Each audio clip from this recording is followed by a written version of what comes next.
દેવી કવચ. ઓમ ચંડિકા દેવીને નમસ્કાર. માર્કંડેયજીએ કહ્યું, હે પિતામહ, જે આ સંસારમાં પરમ ગોપનીય તથા મનુષ્યોનું બધી રીતે રક્ષણ કરનારું છે અને જેને તમે અત્યાર સુધી બીજા કોઈ સામે પ્રગટ ન કર્યું હોય એવું કોઈ સાધન મને કહી બતાવો.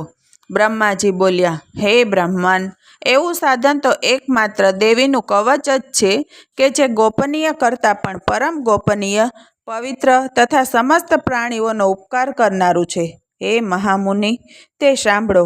દેવીની 9 મૂર્તિઓ છે જેમને નવદુર્ગા કહે છે. તેમના અલગ અલગ નામો બતાવવામાં આવે છે. પહેલું નામ છે શૈલપુત્રી, બીજી મૂર્તિનું નામ બ્રહ્મચારિણી છે, ત્રીજું સ્વરૂપ ચંદ્રઘંટાના નામે પ્રસિદ્ધ છે, ચોથી મૂર્તિને કુષ્માંડા કહે છે, પાંચમા દુર્ગાનું નામ સ્કંદ માતા છે, દેવીના છઠ્ઠા રૂપને કાત્યાયની કહે છે, સાતમું સ્વરૂપ કાલરાત્રિ અને આઠમું સ્વરૂપ મહાગૌરીના નામે પ્રસિદ્ધ છે, નવમા દુર્ગાનું નામ સિદ્ધિદાત્રી છે. આ બધા નામ સર્વજ્ઞ મહાત્મા વેદ ભગવાન વડે જ પ્રતિપાદિત થયેલા છે. જે મનુષ્ય અગ્નિમાં દાઝી રહ્યો હોય, યુદ્ધભૂમિમાં શત્રુઓથી ઘેરાઈ ગયો હોય, વિષમ સંકટમાં ફસાઈ ગયો હોય તેનું તથા આ પ્રમાણે ભયથી આર્ત થઈને જેઓ ભગવતી દુર્ગાના શરણાગત થઈ ગયા હોય તેમનું ક્યારેય કોઈ અમંગળ થતું નથી. યુદ્ધના સમયે સંકટમાં મુકાવા છતાં પણ તેમના ઉપર કોઈ વિપત્તિ ઉદ્ભવતી નથી. તેમને શોક, દુઃખ અને ભય પ્રાપ્ત થતા નથી. જેમને ભક્તિપૂર્વક દેવીનું સ્મરણ કર્યું છે, નક્કી જ તેમનો અભ્યુદય થાય છે. હે દેવેશ્વરી, જેઓ તમારું ચિંતન કરે છે તેમનું તમે નિઃસંદેહ રક્ષણ કરો છો. ચામુંડા દેવી પ્રેત પર આરૂઢ હોય છે, વારાહી પાડા પર સવારી કરે છે, ઐન્દ્રીનું વાહન ઐરાવત હાથી છે, વૈષ્ણવી ગરુડ પર આસન જમાવે છે, માહેશ્વરી વૃષભ આકલા પર આરૂઢ થાય છે, કૌમારીનું વાહન મોર છે, ભગવાન વિષ્ણુના પ્રિયતમા શ્રી લક્ષ્મી કમળના આસન પર બિરાજમાન છે અને હાથોમાં કમળ ધારણ કરેલા છે. વૃષભ પર આરૂઢ થયેલા દેવી ઈશ્વરીએ શ્વેતરૂપ ધારણ કરી રાખ્યું છે. દેવી બ્રાહ્મી હંસ પર બેસેલા છે અને બધા પ્રકારના આભૂષણોથી વિભૂષિત છે. આ પ્રમાણે આ બધી જ માતાઓ બધા પ્રકારની યોગ શક્તિઓથી સંપન્ન છે. આ સિવાય અન્ય પણ ઘણી બધી દેવીઓ છે કે જેઓ અનેકવિધ આભૂષણોથી શોભાથી યુક્ત તથા અનેકવિધ રત્નોથી સુશોભિત છે. આ સમસ્ત દેવીઓ ક્રોધ ભરેલી છે અને ભક્તોનું રક્ષણ કરવા માટે રથમાં બેસીને દેખાય છે. આ પોતાના હાથમાં શંખ, ચક્ર, ગદા, શક્તિ, હળ, મૂષળ, ખેટક અને તોમર, પરશુ તથા પાસ, કુંત, ત્રિશૂળ તેમજ ઉત્તમ સાંગધનુષ્ય અસ્ત્ર શસ્ત્ર ધારણ કરે છે. દૈત્યોના શરીરનો નાશ કરવો, ભક્તોને અભયદાન આપવું અને દેવતાઓનું હિત કરવું, આ જ તેમના શસ્ત્રો ધારણનો ઉદ્દેશ્ય છે. કવચનો આરામ કરતા પહેલા આ પ્રકારે પ્રાર્થના કરવી જોઈએ. મહારૌદ્ર રૂપ, અત્યંત ઘોર પરાક્રમી, મહાબલવતી અને મહા ઉત્સાહયુક્ત હે દેવી, તમે મહાન ભયનો નાશ કરનારા છો. તમને નમસ્કાર છે. તમારી સામે જોવું પણ મુશ્કેલ છે. શત્રુઓનો ભય વધારનારા હે જગદંબિકા, મારું રક્ષણ કરો. પૂર્વ દિશામાં ઐન્દ્રી, મારું રક્ષણ કરો. અગ્નિખૂણામાં અગ્નિશક્તિ, દક્ષિણ દિશામાં વારાહી તથા નેતૃત્વ ખૂણામાં ખડગધારિણી મારું રક્ષણ કરે. પશ્ચિમ દિશામાં વારુણી અને વાયવ્ય ખૂણામાં મૃગવાહિની મારું રક્ષણ કરે. ઉત્તર દિશામાં કૌમારી અને ઈશાન દિશામાં શૂલધારિણી દેવી રક્ષણ કરે. હે બ્રહ્માણી, તમે ઉપરની બાજુએથી મારું રક્ષણ કરો અને વૈષ્ણવી દેવી નીચેની બાજુએથી મારું રક્ષણ કરે. આ જ પ્રમાણે સબવાહના, સબ જેમનું વાહન છે તે ચામુંડા દેવી 10 દિશાઓમાં મારું રક્ષણ કરે. જયા આગળની બાજુએ અને વિજયા પાછળની બાજુએ મારું રક્ષણ કરે. ડાબા ભાગે અજિતા અને જમણા ભાગે અપરાજિતા રક્ષણ કરે. ઉદ્યોતિની શિખાનું રક્ષણ કરે અને ઉમા મારા મસ્તક પર વિરાજિત થઈને મારું રક્ષણ કરે. માલાધારી મારા કપાળનું અને યશસ્વીની મારી ભમરોનું રક્ષણ કરે. ત્રિનેત્રા ભમોરના મધ્ય ભાગનું અને યમઘંટા નસિકાઓનું રક્ષણ કરે. શંખિણી બંને આંખોના મધ્ય ભાગનું અને દ્વારવાસીની કાનોનું રક્ષણ કરે. કાલિકા ગાલોનું તથા સાંકરી કાનોના મૂળ ભાગનું રક્ષણ કરે. સુગંધા નાસિકાનું અને ચર્ચિકા ઉપરના હોઠનું રક્ષણ કરે. અમૃતકલા નીચેના હોઠનું અને સરસ્વતી જીભનું રક્ષણ કરે. કૌમારી દાંતોનું અને ચંડિકા કંઠભાગનું રક્ષણ કરે. ચિત્રઘંટા ગળાની ઘંટિકાનું અને મહામાયા તાળવાનું રક્ષણ કરે. કામાક્ષી દાઢીનું અને સર્વમંગલ મારી વાણીનું રક્ષણ કરે. મહાકાળી કંઠનું અને ધનુધારી પૃષ્ઠવંશનું રક્ષણ કરે. નીલગ્રીવા કંઠના બાહ્ય ભાગનું અને નલકુબરી કંઠનળીનું રક્ષણ કરે. ખડીગીની બંને ખંભાઓનું અને વ્રજધારિણી મારી બંને ભુજાનું રક્ષણ કરે. દંડી બંને હાથોનું અને અંબિકા આંગળીઓનું રક્ષણ કરે. શૂલેશ્વરી નખોનું રક્ષણ કરે અને કુલેશ્વરી કુખ પેટનું રક્ષણ કરે.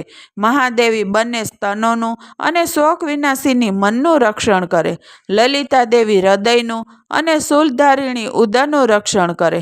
કામિની નાભીનું અને ગૃહેશ્વરી ગૃહ્ય ભાગ ગુપ્તાંગનું રક્ષણ કરે. પૂતના તથા કામિકા લિંગનું અને મહેશવાહિની ગુદાનું રક્ષણ કરે. ભગવતી કટી પ્રદેશ કેડનું અને વિદ્યાવાસીની ઘૂંટણોનું રક્ષણ કરે. સર્વ કામનાઓ પૂરી કરનારા મહાબલી બંને પિંડીઓનું રક્ષણ કરે. નારસિંહી બંને ઢીંચણોનું અને તેજસ્વી બંને પગોના પૃષ્ઠભાગનું રક્ષણ કરે. શ્રીદેવી પગોની આંગળીઓનું અને તલવાસીની પગોના તળિયાઓનું રક્ષણ કરે.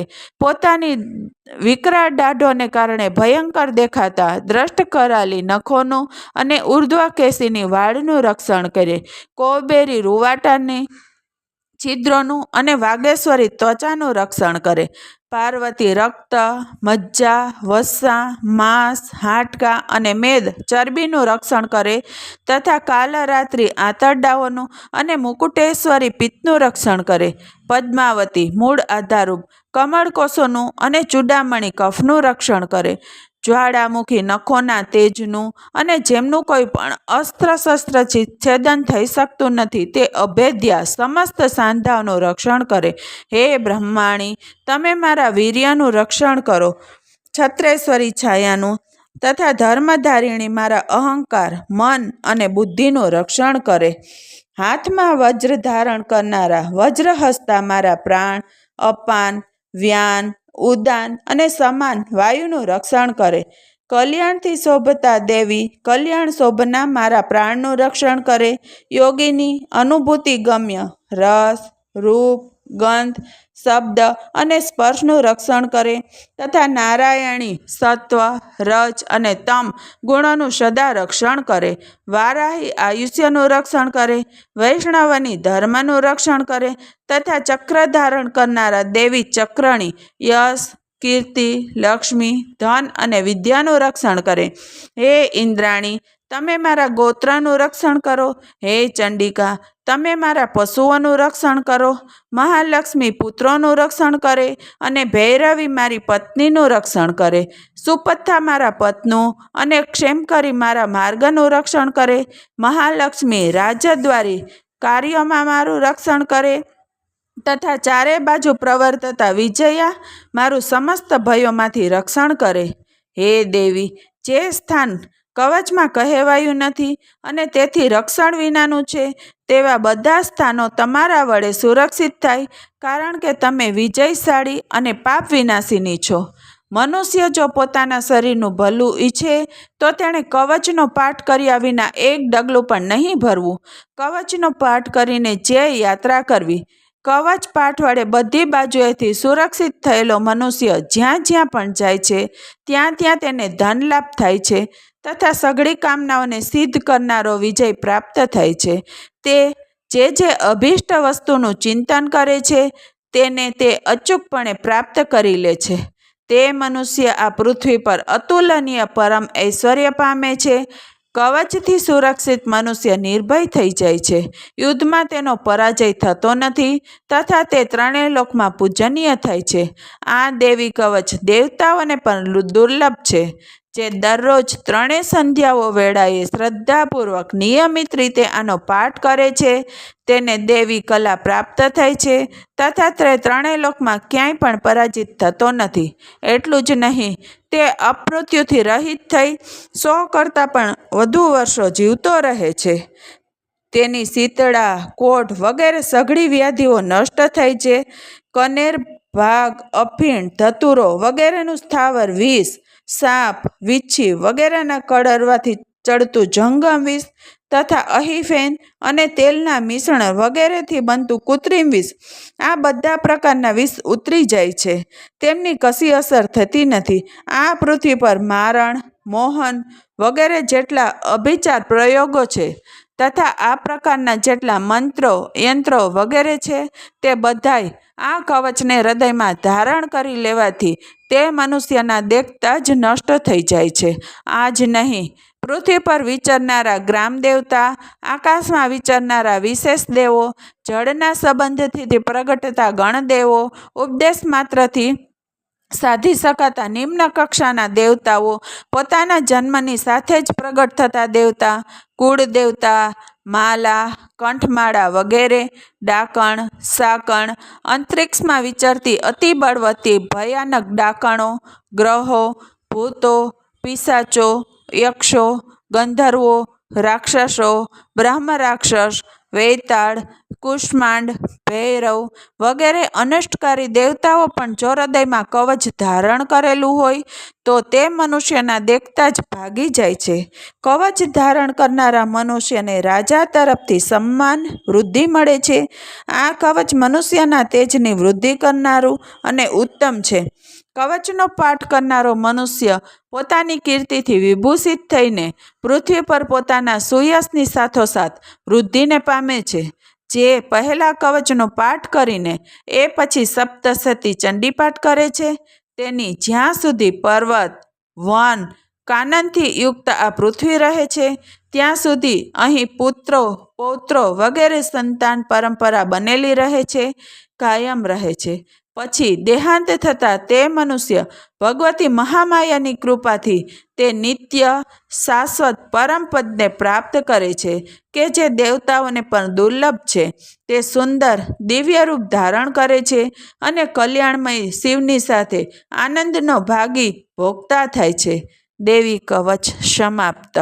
મિત્રો, આવા અવનવા વિડીયો સાંભળવા માટે ચેનલને લાઈક, શેર અને સબસ્ક્રાઈબ કરી દેજો.